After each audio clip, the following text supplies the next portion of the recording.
story appears ordinary till you see the core side of it. And what you're looking for is the story behind the news. We bring it to you from Lagos, the commercial capital of Nigeria. Giving you all sides and political stories round the clock. Every detail from the start line to the final whistle.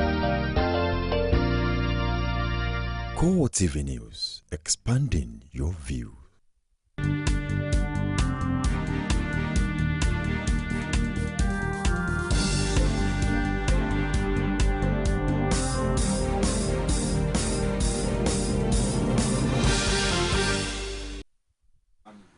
Hello there, I am Nifemi Ogutoye with the CoreTV News this hour.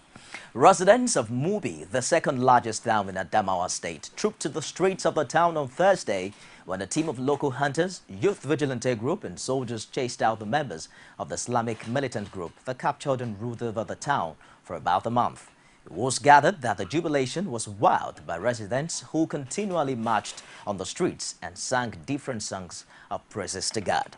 The battle to reclaim the town was fought by the military, local hunters and youth vigilante group members on one side against the heavily armed members of the outlawed Boko Haram on the other side.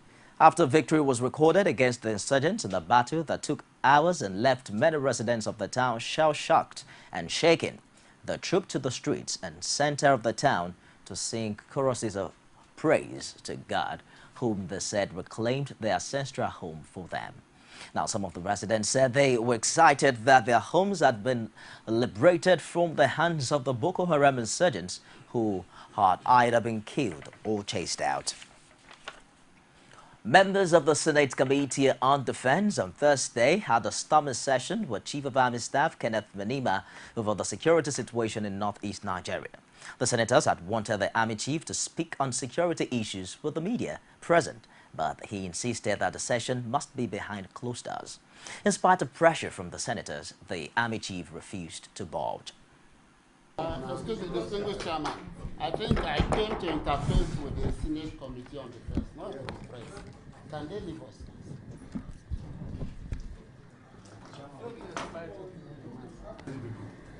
And people are worried. We'll be going home on a weekly basis. People are asking us questions. All we need from you, these are journalists representing the voice of the people. Can you just reassure Nigerians? What is required of you is to be able to, whatever you tell us, is also for the general public. So also is for the media. There should be a limitation of what you say. Yes, but what these media people will take on, you know, as a chief of army staff, you know what we ought to say to give a message. We invited you so that we inform Nigerians that we are not silent and people are not looking at these things without having a thought of it. Well, thank you, distinguished chairman. I'm here to stand in for the Chief of Defense Staff, who is absent. And then at the private session, I'll be able to respond to some of those issues you have raised. Thank you, sir. The Catholic Church has communicated its concerns over the security situation in northeast Nigeria and the poor treatment of displaced persons to President Goodluck Jonathan. They specifically described government's relief efforts as non-effective and asked to be involved in reaching out to people displaced by Boko Haram activities in the region. Catholic Archbishop Ignatius Kegama told State House correspondents after the meeting that the bishops are not pleased with the situation. We know how to very technically do registration of displaced people. The little funds we gather, we buy clothing and materials and are able to reach out very effectively, you would almost say scientifically, because every victim gets something.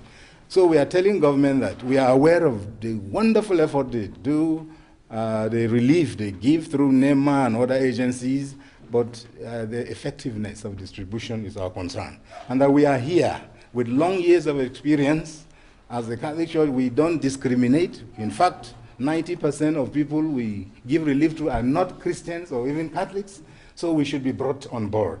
We should provide the skills of registering accurately displaced people and then knowing the right approach to give them relief so that they can feel the impact.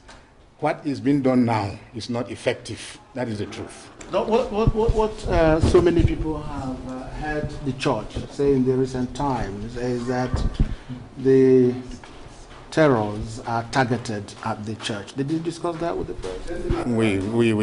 It is not news. It's not new. The Boko Haram agenda is very clear. They want to destroy what is not, according to them, authentic Islam. And the Christians fall into that category. So we are a major target. Just like the government is a target, the Christians are a major target. Other Nigerians are also targets, but we suffer more. For instance, the Bishop of Maiduguri will tell you how many of his parishes have all been destroyed. His minor seminary, his convent and clinics where sisters work, they have all been destroyed. Kano State Governor and presidential aspirant under the platform of the All Progressives Congress, Rabiu Kwankwaso, is convinced that the APC will form the next government at the federal level in 2015. He also noted that an APC government will sweep away all those who have been appropriating what rightfully belongs to all Nigerians. Kwankwaso expressed this conviction in Kaduna at the formal declaration of Isa Ashiru for the governorship race in this APC on the APC platform. He also added that the country needs leaders who will unite the people, regardless of the tribes and religions, while urging Nigerians to join forces with the party to effect change in the polity.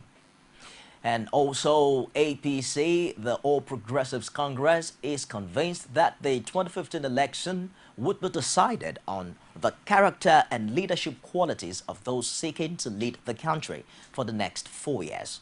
It also wants Nigerians to disregard what it describes as misrepresentations and voodoo statistics made by chieftains of the ruling People's Democratic Party during President Goodluck Jonathan's declaration for a second term in office.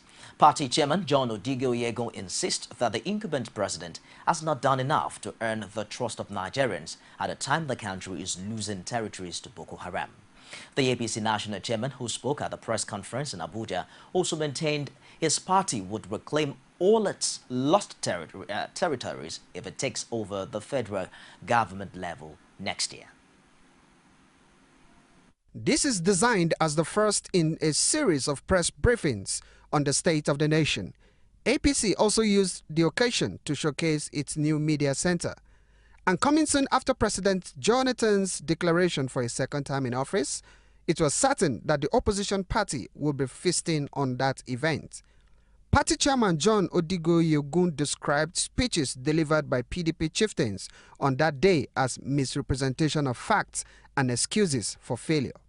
He insisted that the ruling party cannot deliver on promises it failed to honor in the last 16 years. 2 days ago, you heard Mr. President Goodluck Jonathan announce himself virtually as the candidate of the PDP and ask Nigerians for another 4 years as president. You heard a lot of claims. You heard a lot of misrepresentations. And you heard a lot of voodoo statistics, none of which can stand the barest scrutiny. Disregard them. You heard the excuses for failure to fix basic infrastructure, failure to arrest unprecedented levels of corruption and halt the march of terrorists, daily inching their way towards all of us. The lingering insurgency is one area APC seems bitter about, and it is convinced that there is a deliberate effort to make it linger. The party chairman doesn't think that the Nigerian military cannot handle Boko Haram and wants an international inquest into the crisis. Why is it in any conflict situation, when a town is captured, you are told of the level of destruction, the number of deaths on all sides? How come Mubi could be captured without a single shot being fired? How? Why? How come our troops had been withdrawn from Mubi? How come any security agency was not in Mubi? Who is benefiting from all of this? Please ask yourselves why? Claire, my answer, you are entitled to yours. Is that some people are gaining politically from a continuation of the crisis in the Northeast. On what the party would have done differently, he has this to say. On the issues of this nation, security, power, education, agriculture, and issues like that, and what it will do for the Nigerian nation.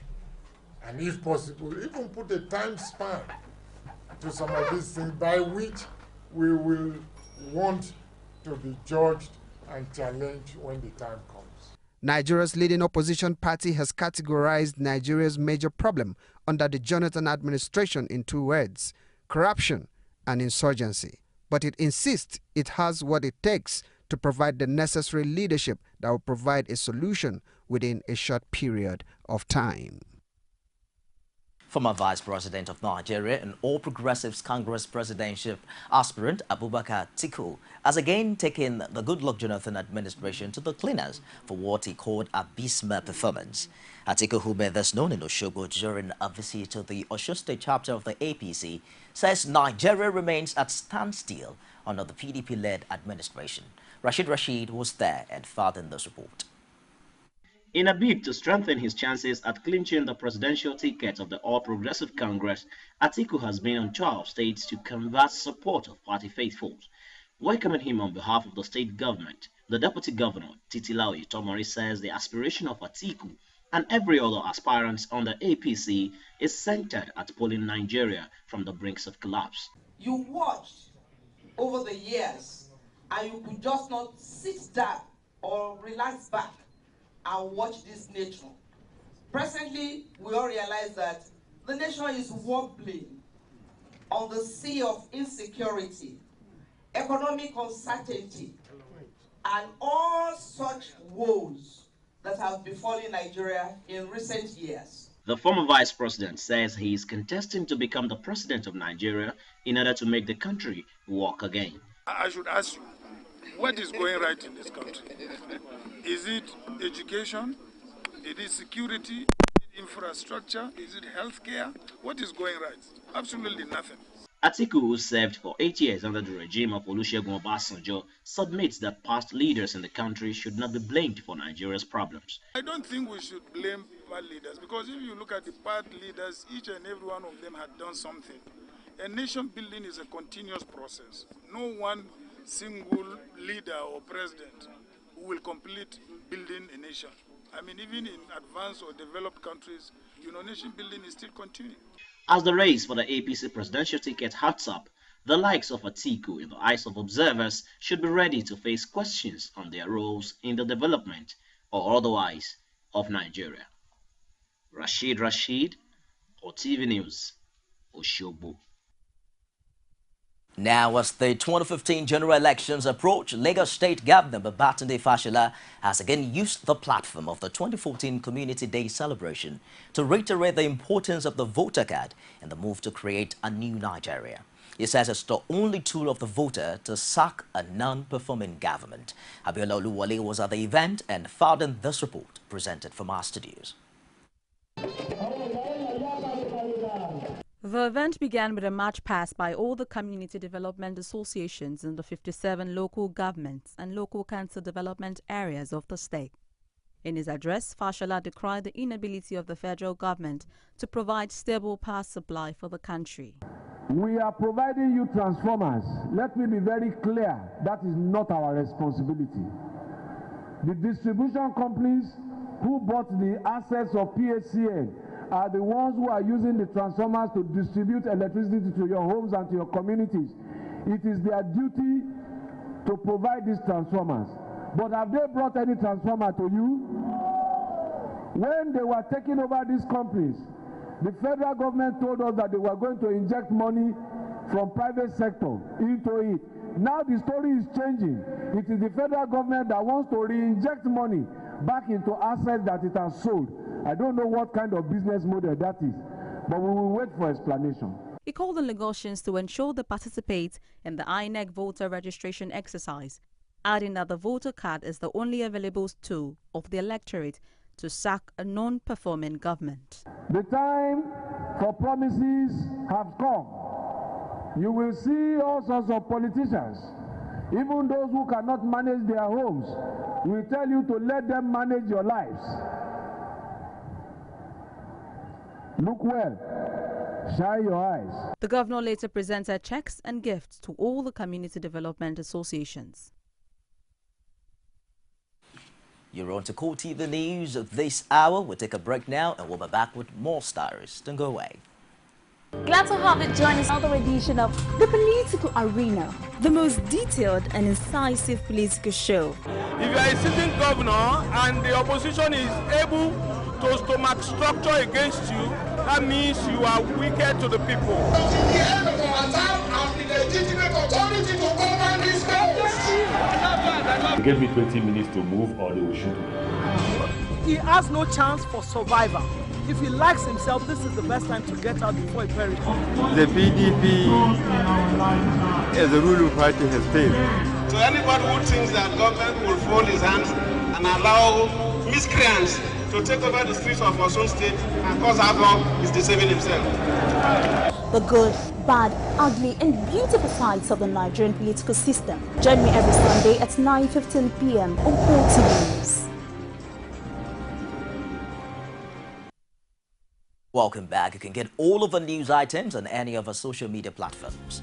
On Facebook, it's facebook.com/CoreTV News. And our Twitter handle is at CoreTV News NG. You can access our news and other news programs on YouTube now. It's youtube.com/CoreTV, _, and news. The Committee for Defense of Human Rights, CDHR, has issued a 21-day ultimatum to the management of Federal Inland Revenue Service, FIRS, to provide appropriate compensation for over 60 workers sacked in last July last year. Lagos State Chairman of CDHR, Buna Isiak, vows that FIRS management should not expect peace if the organization continues to cheat Nigerians. Omotayo Alo was there and filed in this report. Some of the over 60 workers that were said to be unjustly relieved of their jobs by the management of FIRS. For them, the shock that greeted their sack and the non-payment of their benefits remains fresh ever after. Is it not bad? For me that spent 32 years, where do they want me to go? When they give us circular to sign, that circular was compulsory that we must sign. Because I remember when I replied my own, the head of our office that time said, he will not sign my letter because I'm fighting the manager. I said, no, I'm fighting the manager. It's what I felt like.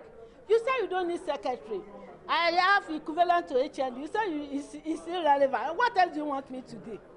We want immediate and adequate compensation upon what the injustice they have done upon us. Pledging to seek justice for the sacked workers, the Lagos State CDHR Chairman Buna Isiak says justice will be sought in the court of law if the management fails to comply with their demands. CDHR hereby call for an immediate review of the Federal Inland Revenue Service position in order to meet the demands of the affected workers within 21 days from today. National President of CDHR, Sani Enenuvwedai, lamented the poor working conditions in Nigeria while calling for fair treatment for all. But what is happening there is happening in every parastatal, both state government, federal government, local government. It's happening all over the place. So it's an eye-opener, and Nigeria should be ready. Attempts by CoreTV News to get the reaction of the FIRS management to the development was rebuffed by senior staff of the establishment who claimed members of the management were not available for comment. However, the last is yet to be seen of the sacked workers' battle against what they claimed was an unjust treatment. Omotayo Alo, CoreTV News, Lagos. All is not well between authorities of the University of Lagos and the school chapter of the Academic Staff Union of Universities, ASU. Now, unlike the usual ASU spat with the federal government, the bone of contention this time is centered around staff promotions, which the teachers say are overdue and subject to favoritism. The UNILAG management, though, admitted that there were issues playing around teachers' promotion. It, however, stated that the problem is already receiving adequate attention. Olajumoke Olatunji brought back this report. Education, they say, is the bedrock of any nation. But the developed nations do not attain development by merely wishing it. Their dreams and aspirations were actualized through a planned, well-thought-out and executed education system, backed by well-motivated staff, students, and good learning environment. But the case appears not to be so at the moment in the University of Lagos, especially concerning welfare of academic staff.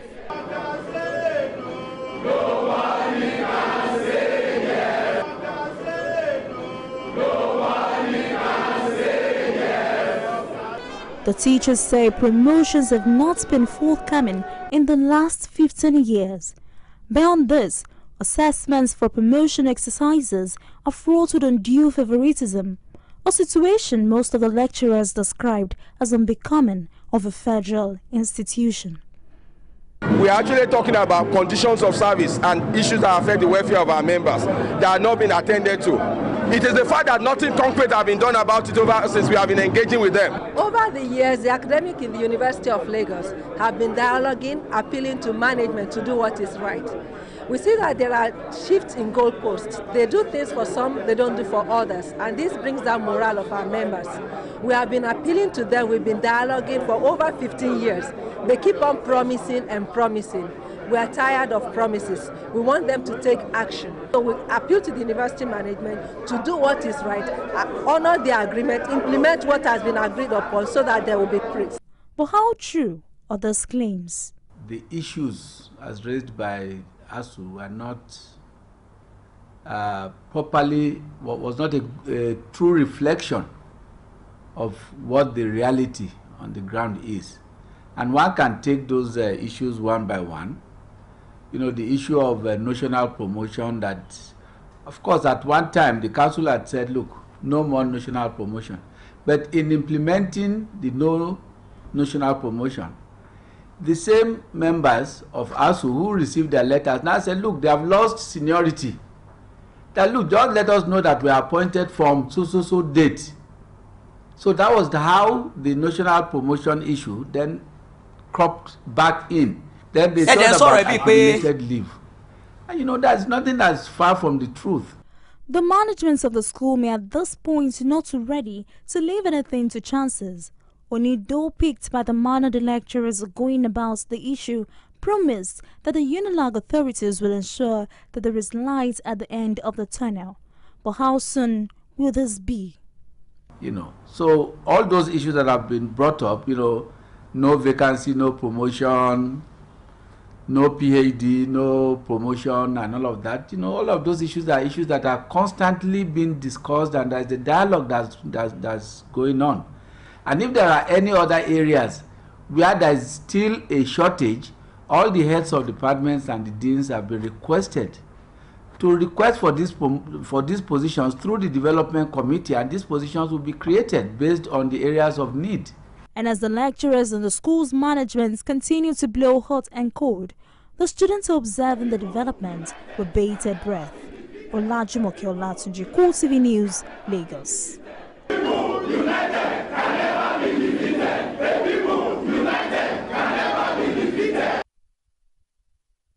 And that wraps it this hour on CoreTV News. Do join us again at the top of the hour for more stars. I am Nifemi Oguntoye. Thanks for being there.